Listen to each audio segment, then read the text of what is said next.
Okay, good morning everybody. I hope everyone's having a wonderful day.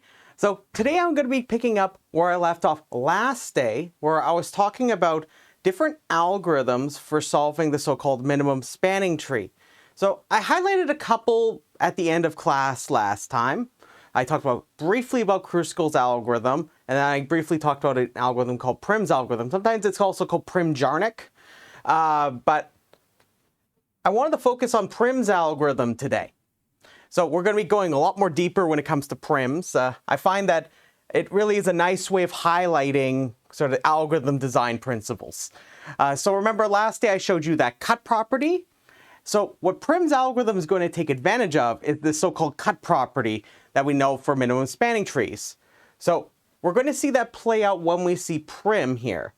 So before we get into what Prim's algorithm exactly is, remember what I said last day, that we're going to start off with some seed vertex, so some seed, and I'm going to grow this seed into a minimum spanning tree by always selecting least weight edges from one side. So think of the cut property like my V1 and my V2. So remember I had those two sets of vertices. I'm going to start off with the first V1 here with my seed vertex in it. Then all the other vertices are going to be in this V2. And if you remember that proof, the way I always selected an edge that crosses over the cut, remember the cut are those edges that go from vertices in one side of this, the V1 to the V2. So we call those edges across the cut.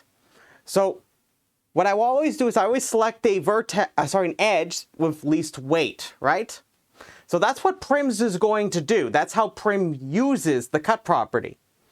So I want to walk through just generally how we approach a classic version of Prim's today, and then I'll be showing you a variant of it where what I can do is I can take one of our data structures we learned in this class and see what we could do to adapt it to improve the running time of it. So you're going to see a few different themes that we've seen throughout this course in this lecture, so hopefully you'll enjoy that.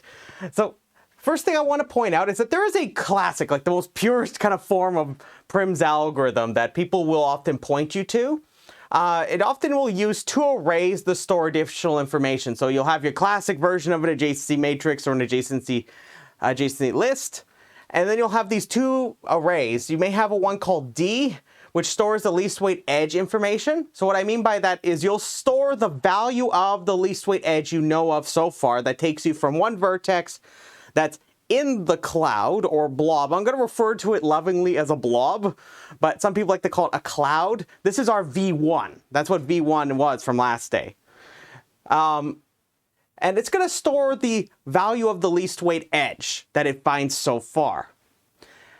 P is going to store a predecessor. That means it's going to be the parent that's going to be, so that if I select a vertex that I'm going to throw into this blob, as in it's going to get devoured by V1, that means that whatever edge I use to get me there from another vertex in V1 will belong to, it's going to be its immediate predecessor, implying it's its parent. So I'll be walking you through exactly what this means as we do our example, okay? So the way I like to approach this in this course is I like to show it more as this OO-based approach where I'm going to have a vertex object like I've done previously, and I'm going to store these two values, the least weight edge information and the parent or predecessor. I'm going to store these with the vertex object just out of sake of convenience. Because we're anyway augmenting the vertex and edge objects anyways, like by marking them and everything, so may as well just go that route with this. And so the big idea I want you just to keep in mind, remember, think of the cut property. I have the V1 and I have V2, these two sets of vertices. So you got to think of V1 like a blob. Now, I'm not sure if you've ever seen the movie The Blob. There's like several different versions of it, but in the movie, the way it works is that this blob comes to a town, and it's like this. Depending on which version, the origin of it could vary a little bit, but generally the idea is this blob just goes around just engulfing everything it encounters, getting larger and larger and larger. It's kind of morbid. It's kind of morbid if you think of it like that, and that's sort of how it plays out in the movie. Now, our blob in particular is very, very lazy. and would like to engulf the entire graph. So the blob will start off at some start vertex. I'm going to call this S. Now, I must stress that in Prim's algorithm, you can actually technically give any start vertex. I'm just going to present it in a fashion so that we provide a start vertex. But if you just wanted to have this thing, so you just arbitrarily select any one vertex of the graph, you may do this, and that's perfectly fine. Yeah, so when I give you, in our example, I'm going to get there in a moment, when I give you S is 3, this is going to be the start vertex that I'm going to be picking in my example. But I'm not quite at the example yet. But I want you to think about it this way. So this is one way you can approach this, is remember, I always want to select the least weight edge that takes me from V1 to V2, such that I don't produce a cycle. Now, if I always select edges from V1 to V2, I'm never going to select two edges from vertex in V1 to another one in V1. This will ensure there's going to be no cycles when I do this. So all I'm going to do is I'm always going to select a least weight edge that has one of its endpoints in the blob, V1, to outside the blob, V2. So this will ensure I never create cycles. Now, if you're wondering how you can modify what I'm going to describe so that you obtain those least weight edges, there is actually an explicit step in this algorithm where you can know exactly when the least weight edge happens. So when I'm going to present you the algorithm for prims, I'm not actually going to return anything. I'm just going to modify the graph so it stores the minimum spanning tree using these two attributes, the D and the parent. So when I do this, if you ever find yourself curious, your U-min is going to end up being the vertex that is the closest to the blob. Now remember, the blob, as the blob engulfs things, remember this blob is particularly lazy. This blob will engulf vertices starting at the start one. And it'll get bigger and bigger and bigger. So it's going to happen is it may engulf, say, for example, this vertex. And what U-min is going to be is it's always going to be the one that is closest to the vertices that are in the blob. That's how it's going to play out. Because remember, this blob is really lazy. It just kind of just goes all around just engulfing stuff. So it always finds the one that is of least weight, which happens to be the one that's closest to the blob, when the blob is obviously everything that's engulfed the graph so far. So that's what U-min is going to be. So whenever I select a least weight edge, the way I can figure out what the edge would actually be in the minimum spanning tree, I look at the parent of it, assuming that it's not null, because remember, I start off at some vertex. That means it might be the case that my parent is in fact null at the beginning of this process. But every time I include another vertex that the blob engulfs from that point, it's going to be just like if I was including a least weight edge. And I can obtain that by accessing its parent, which I'm going to update throughout this process, and also the next closest vertex to the blob. So I already have a general idea. So just think of this blob going around just engulfing the graph, and it's always going to find the one that's closest to it. Now, when I say it, I mean everywhere where the blob is. Remember, this blob is really lazy. So we're going to be doing an example here. So I'm going to move over here, so that way I'm not in the way. And what I'm going to do is I'm going to walk us through just how prims would play out based on the way I've just described it to you. So at the beginning of this process, the blob is going to start off at vertex 3. So that's what S is going to be, is our start vertex. And because the blob is in fact right where we start, notice that there is no need for a least weight edge to get to vertex 3, so its D value is 0. And of course, its parent, well, its parent is null, right? Now, I must stress that I have not yet examined all of the other vertices in this graph.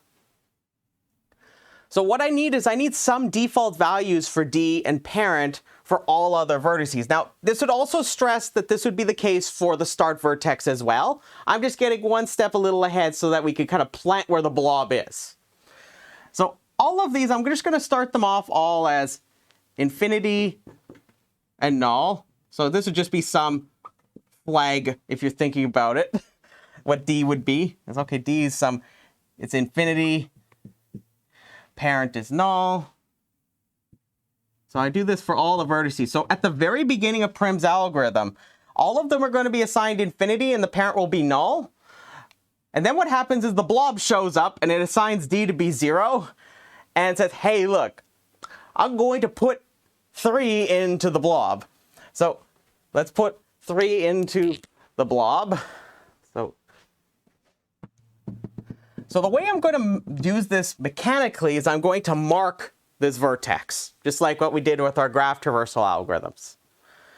So what I'm going to do every single time is I'm going to now go through every one of the vertices and see if I find any way that I can find a better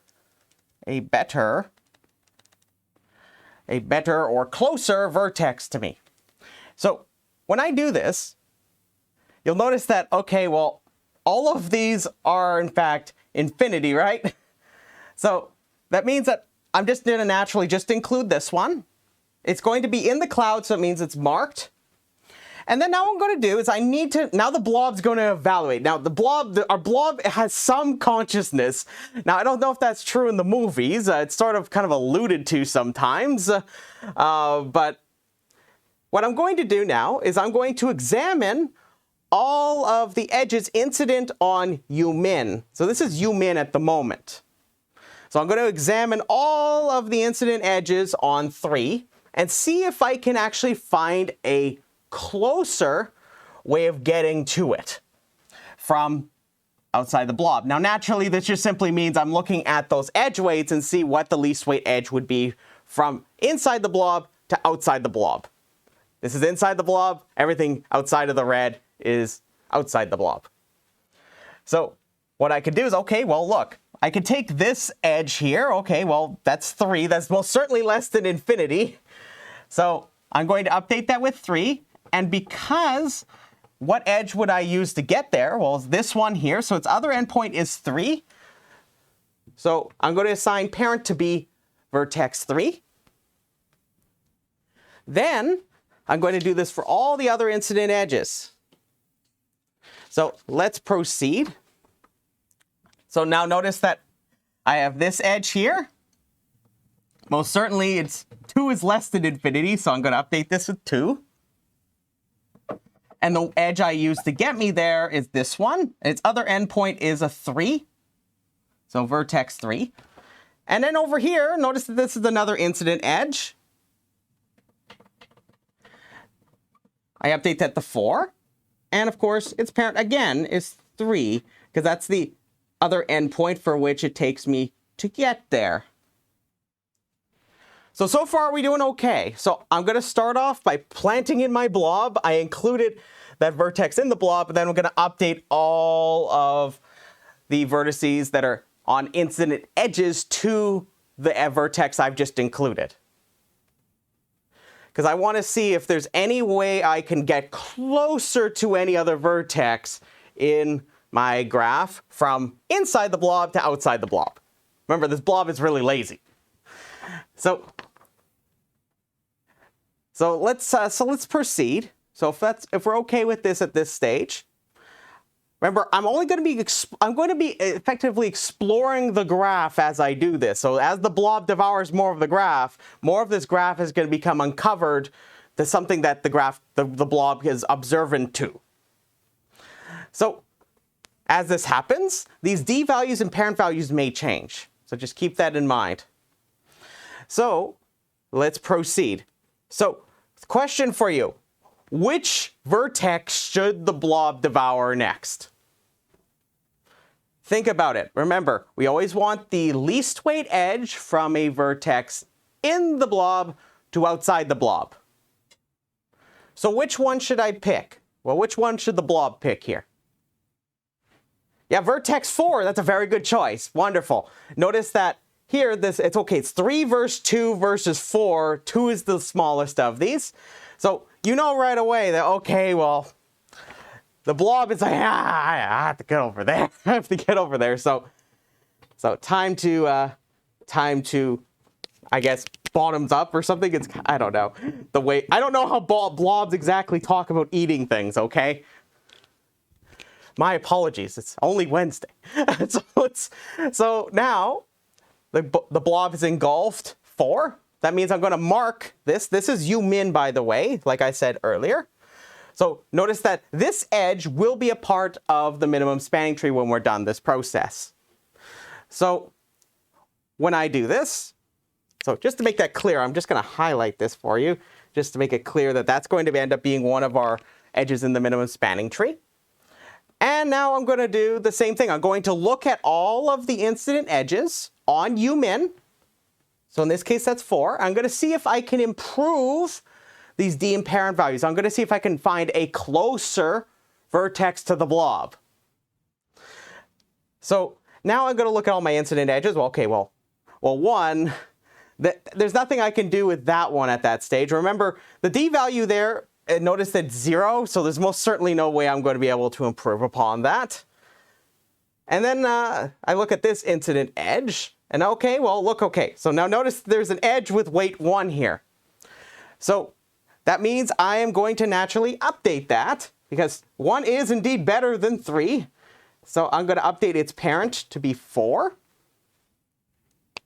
And so let's see, I think I've considered all the incident edges on U-min, right? So, question for you now. So now this is the blob, remember? Here's the blob, we have these 2 vertices. Which vertex should the blob go and devour next, I guess? Which one should the blob devour next?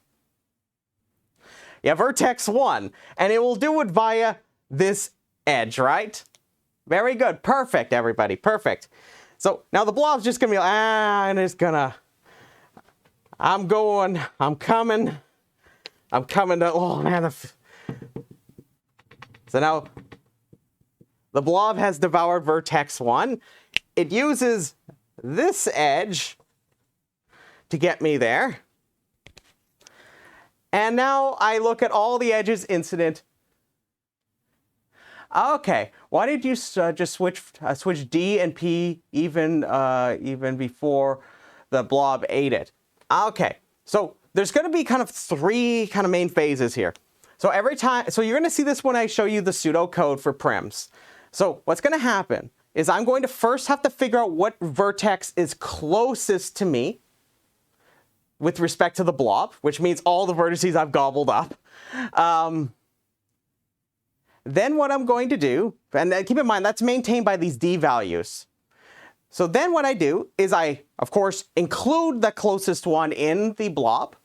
And then what I do is I go through all of the incident edges on the vertex I've just included into the blob. And it's always going to be those 3 stages. And I'm just going to keep repeatedly doing this until the blob has devoured the entire graph. So that's the order in which you can think about this. So every time I pick the closest to the blob, I mark that as U-min. So U-min is in fact going to be that closest one. And then I see if there's any incident edges that I've discovered by devouring that one. Well, I haven't, the blob did. I could play the part of the blob, but let's not go there, okay? The blob is quite morbid. So let's see. The point here is that yeah, you'll update the incident edges upon including it into the blob. But yeah, so that's why it's important that we consider this in a particular order. Because if we don't do it in that consistent way, it may be the case that I include a vertex into the blob that for which there actually was a better selection. And that means it's not going to be a minimum spanning tree probably when I'm done this process. Remember, all I'm doing is invoking that cut property. Just remember, the blob in our cut property is just going to be V1 from last day, and V2 is everything else that the blob is going to devour. Okay. So now I have 1, 3, and 4 in the blob. And remember, now I have to update, remember, I just included this in here. So that means I'm going to have to consider my incident edges. And I look again, okay, well, which one should I update? Well, most certainly you could take a look at this edge here and you say, okay, well, look, 3 is definitely better than infinity, so I better update that. 3, and I include its parent as 1. And there's no other ones I can really update here, right?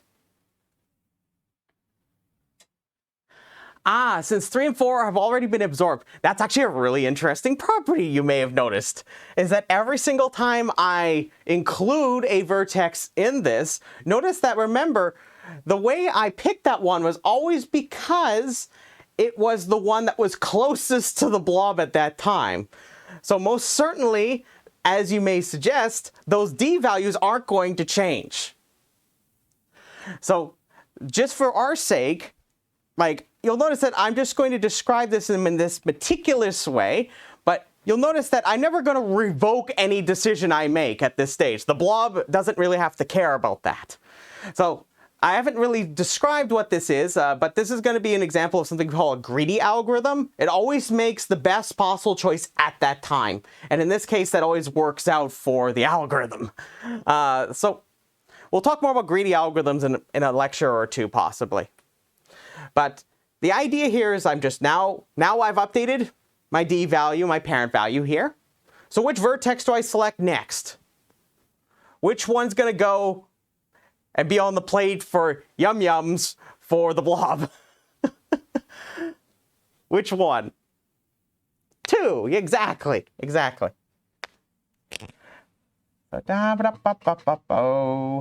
the blob is gonna I'm gonna have vertex 2. I did it by this edge.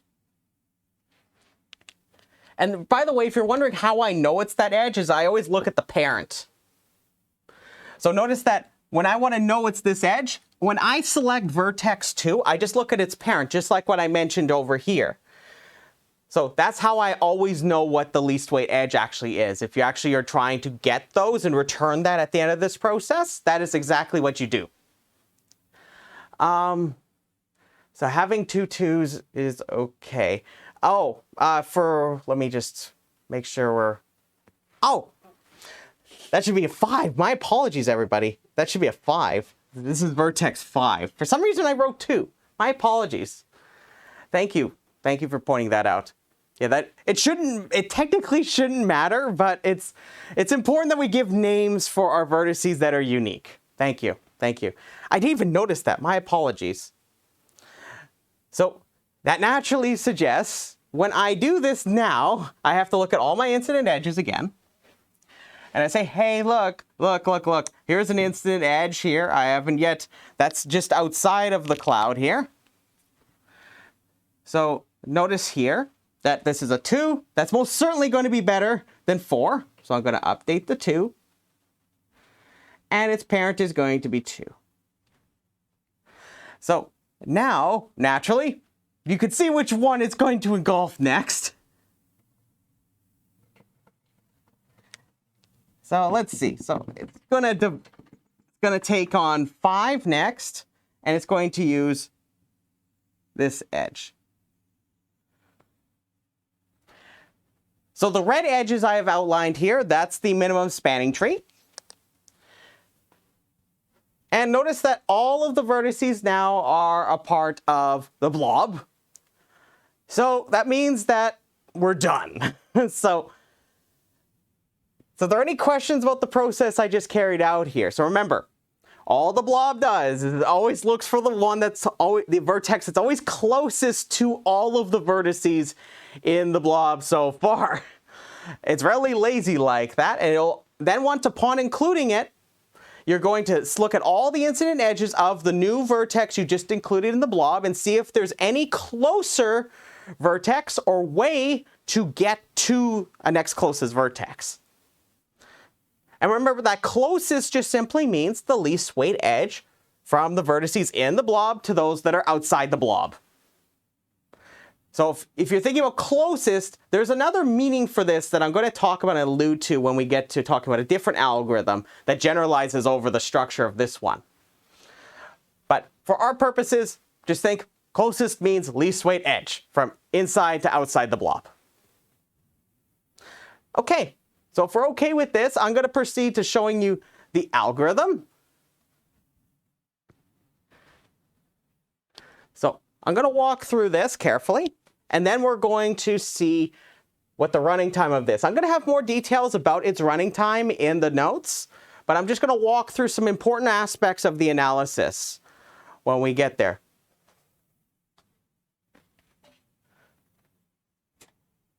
So first, here's my presentation of prims here for you. So I take it as input a connected undirected weighted graph, and it has some start vertex S. Like I said, you can always make it so it just gives you a graph, and then you could just at the beginning of this just arbitrarily select a start vertex. I must stress that by selecting an arbitrary start vertex, the minimum spanning tree you may obtain isn't necessarily the exact same one for any one start vertex. There's only very specific conditions for which you can guarantee that. However, any one that this algorithm will produce for you is a minimum spanning tree. So just for example, a common condition for which you can guarantee that the minimum spanning tree is, there's only one possible minimum spanning tree, is when all the edge weights are distinct in the graph. So I'm not going to prove that for you, but that is most certainly one place for which you can always guarantee there's a single minimum spanning tree. That means there's only one optimal solution that's possible. But if you have different values for the weights and they're allowed to be equal to one another, there is a possibility that you could actually end up picking one where the two MSTs are there's going to be possibly two or more MSTs. For example, when you have tie breaks, like when you have a possibility of picking one or the other, usually in the convention that I'm going to pick for this algorithm, the way I'm going to present it to you is I'm always going to pick the one for which I first encounter. I'm not going to update it to be one if it ties with it. So that's the way I'm going to be doing tie breaks, is that whichever one I encounter first of the smallest values is the one I'm always going to pick. But that doesn't matter either in Prim's algorithm. I must stress that. So you could literally flip a coin and pick any of the two if you had a tie break. But for our purposes in this class, I'm just going to always assume it's always going to be, if I have a tie, I'm always going to pick the one that I've updated first. So anyways, let me walk you through this. So at the beginning, I set up all my D values and parent values. So I have V, so for each vertex V in the graph, I assign D to be infinity, and then I set its parent to be null at the beginning, just like I mentioned. I'm going to start off by assigning that start vertex so that its D value starts at 0, just like what I did at the beginning. And now I'm going to do this n times. So I do this loop. This looks really complicated, but really actually just everything I just described earlier. So I'm going to do this n times. So for each vertex starting with S, because S is always going to be the one that's closest to the blob, because that's the one that's going to pick first, right? So what I'm going to do is with this first loop is I'm going to identify what we called umin before. So I'm going to have a loop that's just going to scan through all of the vertices, and it's just going to check if that vertex isn't marked, meaning that it isn't a part of the blob yet, and its D value is in fact less than dmin, then it is the case that you're just going to update what umin and dmin are. So it's just computing the minimum value for D. So it's no different than if I gave you like an array, like in our class, what I described over there for the classic implementation of prims. It's quite literally, you just scan from left to right, just checking which value is the smallest one in the D array. In this case, you're just going to scan through your vertex objects, and you're just going to see, okay, well, which D value is the smallest one? And you're just going to only look at the ones for which we haven't marked. Remember, not being marked means it's not in the blob. So once I finish this process, I mark umin. So that means I'm going to join, it's going to join the blob or cloud, however you want to think about it. If you want to think of it as a puffy, cute cloud, you could go right ahead. That's wonderful. I can also call it a blob. I'm going with the blob. I like it because it's really lazy. And then this is our updating process. So this is the one where I consider all the incident edges on umin. And then what I do is I check the weight of the edge umin to V, where V is the other endpoint of the incident edge. And I check its D value. If its D value is in fact less than the one that I currently have for V.D, for that opposing endpoint, I update it. Exactly like I did over here on the board. So whenever I update this, I have to update its D value and its parent value. And I do this with this loop here, just going through all the incident edges. So I do this n times overall, and then it terminates. Like I said, the minute you know which vertex you're going to be including in the blob, this is exactly the point for which you know where that least weight edge is getting selected. So if you wanted to modify this algorithm so that it returns a set of edges instead, this is where you're going to put your data structure insertion method right here. You'd put it right here. So you'd say, oh, say for example, if you have a set, for example, this is where you would apply a union operation right here and say, I'm going to include the least weight edge umin dot parent, comma umin, and that's your least weight edge. Okay, so can you explain the dmin null? Okay, so that right there, this is at the beginning. Remember, I have to set up the beginning of this algorithm by assigning D and parent to all the vertices. So that's what its purpose is. So at the beginning, I need to make sure that those D values, because remember, I'm going to explore this graph. So as this happens, I'm going to explore more of the graph, and these D values and the parent values are going to get updated. Oh, a couple lines down. Okay. So let's see here. So a couple lines down. Are you talking about this loop here? This one right here? Or the one down here at the bottom?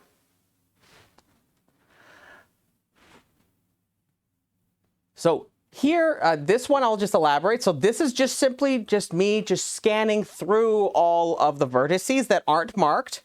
And I'm just checking to find the one.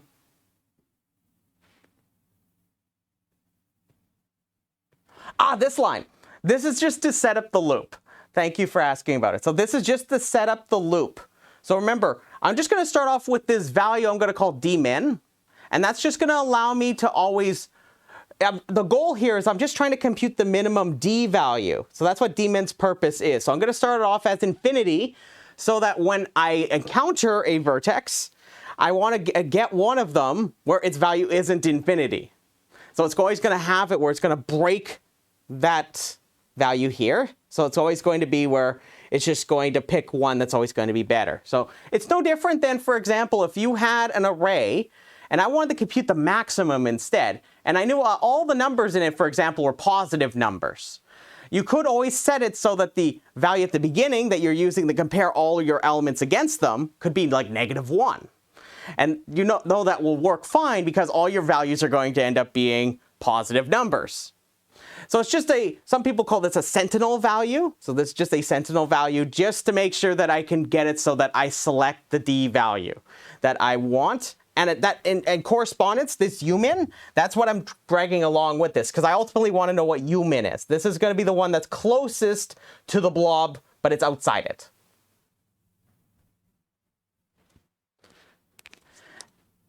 Excellent. But yeah. So let's kind of knock out the analysis for this. So the first thing we need to do, like I said, I'm going to go into more detail about this in the notes, but let me just walk you through the idea here. So there's a bunch of pieces to this, and some of the things I'm going to describe here come back to what I was doing with breadth first search. So the first thing here is I consider all the vertices in the graph, right? So I have this loop here. I have this first initial setup loop. I have where I assign s.d to be 0. Then I have this very, very interesting nested loop. And then inside here, we got this loop, got that loop, and we obviously have these two lines right here. So what I'm going to do is I'm going to look at each piece of this, and depending on how we represent the graph, it will change how the analysis plays out. So the first part here, I look at all the vertices in the graph. Well, this part's really easy, right? I just go through all the vertices. So you know this is going to take some linear amount of time in the number of vertices. Assigning this, that takes constant time, right? Keep in mind, you can give these all names, but for the sake of brevity, I'm going to just describe them all with big O's. These two lines inside here, most certainly those two lines, I could do those in constant time, right? I can mark, and I also can assign those values appropriately in constant time. Now here, I consider all the vertices in the graph. Then I have this if statement here. Well, I check, okay, well, is it not marked? And I check its D value, right? Well, this is, I could just go through, I'm going through all the vertices anyway, so that's definitely going to be like big O of n. Because that's a nice way of capturing it, a big O of n. And then there's this part right here. For each edge, where I have u min v, where I look at all the incident edges. Okay, is the v part u min? So this is all part of this if statement right here. All of this is the if statement. I sort of ran out of space right here. My apologies, but yes, this is all in that if statement, a part of the loop. So this right here, by the way, I could do that in constant time. So that means that this will all take linear time in number of vertices. And now I have to look at this in here. Inside of this for each loop here, for all the incident edges, doing all of this, I can do this all in constant time. But this right here depends on the number of iterations it takes to consume all of. So this is the number of iterations. So this depends on the number of iterations. So I want to look at this from the perspective of an adjacency matrix first. So if I look at this from the perspective of an adjacency matrix, notice that to do this part right here, the number of iterations to compute all the incident edges, that takes big O of n time, right? So it means I'm going to have, okay, there's big O of n here. This will be big O of n. How many times does this loop occur? This overall outermost loop happens big O of n times. So that means in this case, what's going to be the worst case running time of Prim's algorithm? So it's going to run in big O of what? Yeah, n squared, exactly. Remember, I just have a nested loop. It's just a nested loop. So I have the n part here. So in the adjacency matrix, this will be big O of n. That means that if I run this n times, that means it's big O of n squared. Okay. Y is number iteration, and are they the same? Okay, remember, if I'm talking about an adjacency matrix, to compute the incident edges requires big O of n time. So that's because I have to scan an entire row of the matrix. So in this case, notice that is indeed the case. Like I said, I do have a much more careful explanation of this in the notes if you want to go into all the nitty-gritty and see how you could write this up. So adjacency list. Now, remember, I'm still doing this n times. And then what I do is I look at each one of my incident edges. So I do this for each vertex, right? I do this for each vertex. So that second most innermost loop, whenever time I do this, does it take big O of n anymore? It takes big O of what?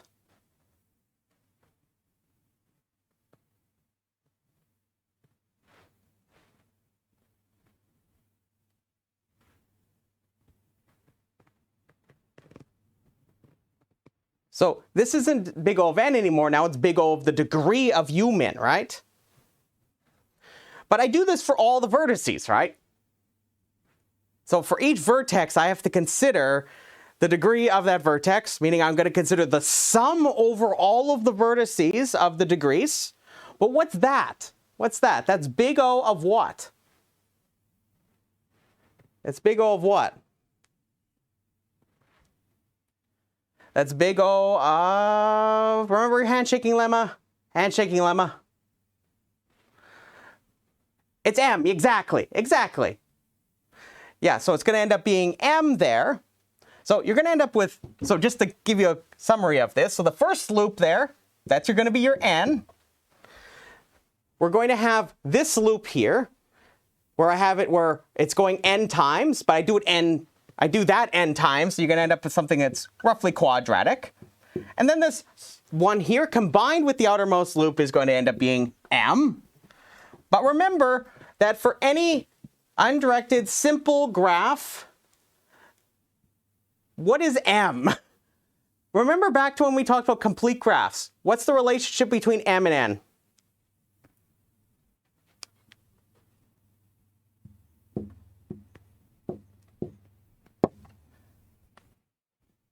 It's big O of what? So what's m in relation to n? Think of a complete graph. Okay, so remember, this is a graph more generally, but n-1 isn't a bad guess because that's what we know about the tree, right? But think about it. Remember, a complete graph. So remember, the input could be a complete graph. So how many if I had some way of describing the number of edges, I can bound this by something in terms of the number of vertices. So what is that in terms of big O though?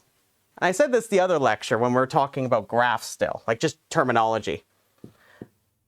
So I have n squared, and this is big O of, I'll tell you, it's big O of n squared. So it means that all of this is big O of n squared. So in both cases, you're going to end up with big O of n squared. If you want to make a big theta, you can make a big theta. So that's the analysis for classic Prim. So are there any questions about that before I show you how I can do some fun stuff with prims? So if we're okay with this, let me proceed. I want to make sure we get enough time to see everything I want to tell you about here. So believe it or not, you could take some of the machinery that I've shown you earlier on in the course and soup up Prim's algorithm. What I mean by soup up, I mean it's going to make it have some interesting running times that are a little bit different. And in many cases, that means for the better. So it depends on what your graph looks like.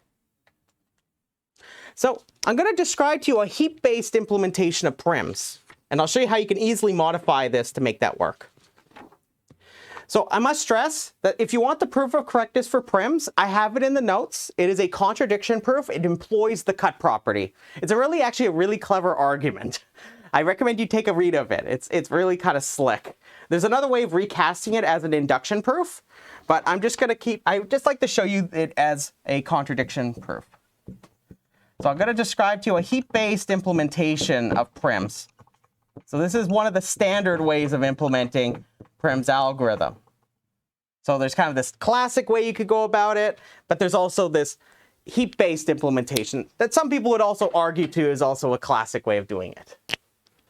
So the first thing I'm going to do is I need to kind of jack up my, my heap to have a little bit of more information that it can use.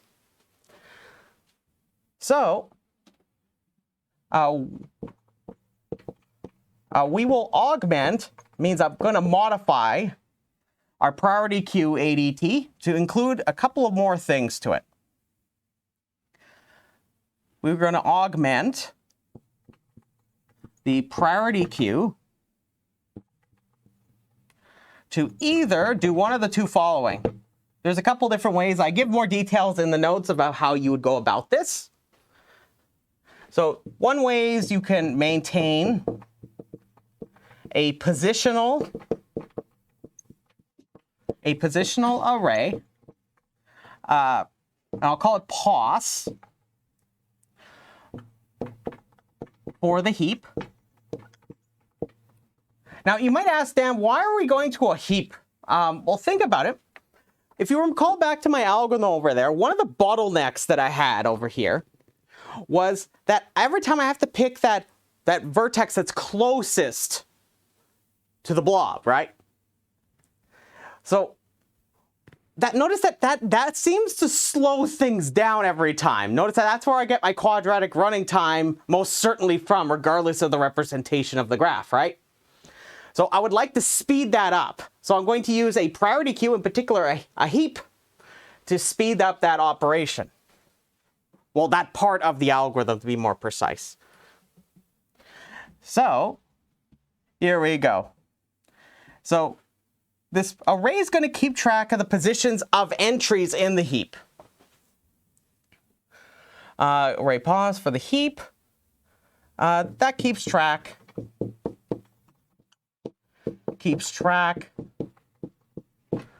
of the positions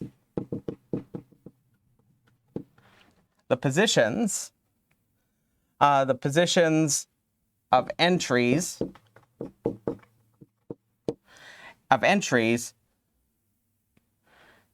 in the heap where each is indexed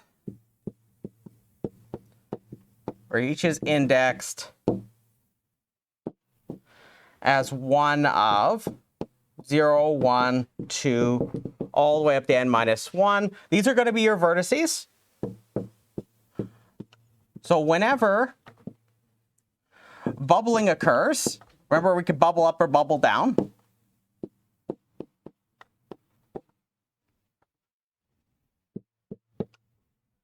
The array pause is updated. Now you might ask, Dan, why do we need to make sure we keep track of the positions?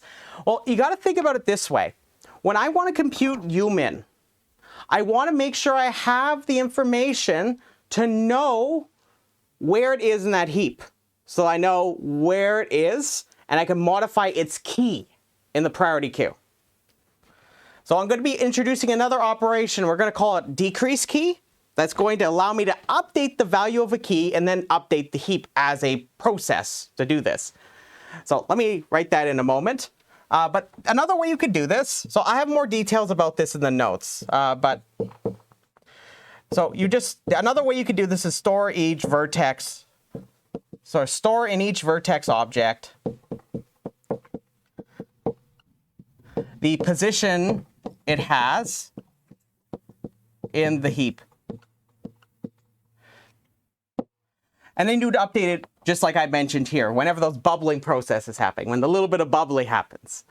So now what we're going to do is I'm going to introduce you another operation. I'm going to call it decrease key. So I'm going to introduce a new operation. It's going to be called decrease key. And it's given some vertex and a new key. It's going to decrease the key of entry or element kv with value v. So remember, v is going to be a vertex, and it's going to modify this. So it's going to change it to k prime. Now, you might ask, how does this work? Well, all you have to do now is you just quite simply say, okay, well, you update, because remember, I have all the positions of the elements in the heap. So I just index into this array to find that element in the heap. Remember, this is an array-based implementation, so I could just simply index into the array to get that information. Once I know where it is, hence why I have this, and I just change its key, then I update the heap using bubbling. Remember, I may have to bubble up or bubble down. In this case, it's just going to be forming a bubble up process. So I have more details about this in the notes, but this can be done in big O log n time with this small modification. So let me move on over here. I'm going to take a couple more minutes. Let me just quickly go through this. So I'm going to have this decrease key operation, and I'm going to introduce a priority queue into this algorithm. And it actually doesn't take a whole lot for me to do this. Just watch this. So I'm just going to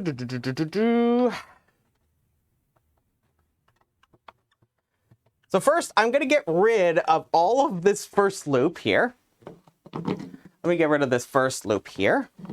I'm going to change it up a little bit. So let me just get rid of this first loop. We don't need this anymore.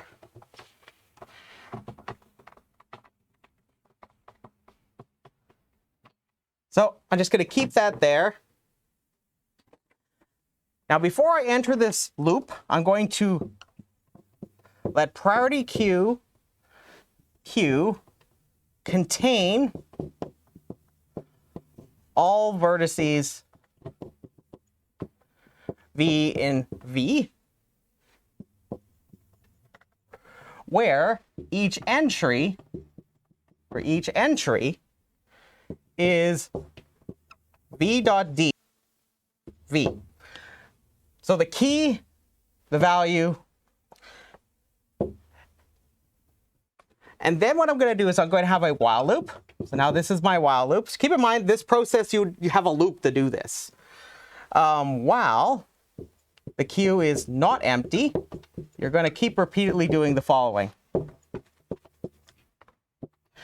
So what I'm going to do is I'm going to get umin right away. So umin I'm going to get right away using remove min. So this will pull umin into the blob or cloud. Now I must stress, every time I'm dumping out vertices out of this priority queue, so I don't technically need this step where I'm marking anymore, because I'm never going to reconsider a vertex. Then what I'm going to do is I just go through all of my incident edges just like I did exactly before, except whenever I have an update that happens, I'm going to use this decrease key operation. So I'm going to insert this into the bottom loop I have here. I'm going to go q.decrease key. And I'm going to update it so that it's V and V.D. So I'm going to update the key of my element V so that now its new value is going to be V.D, the one I just updated. So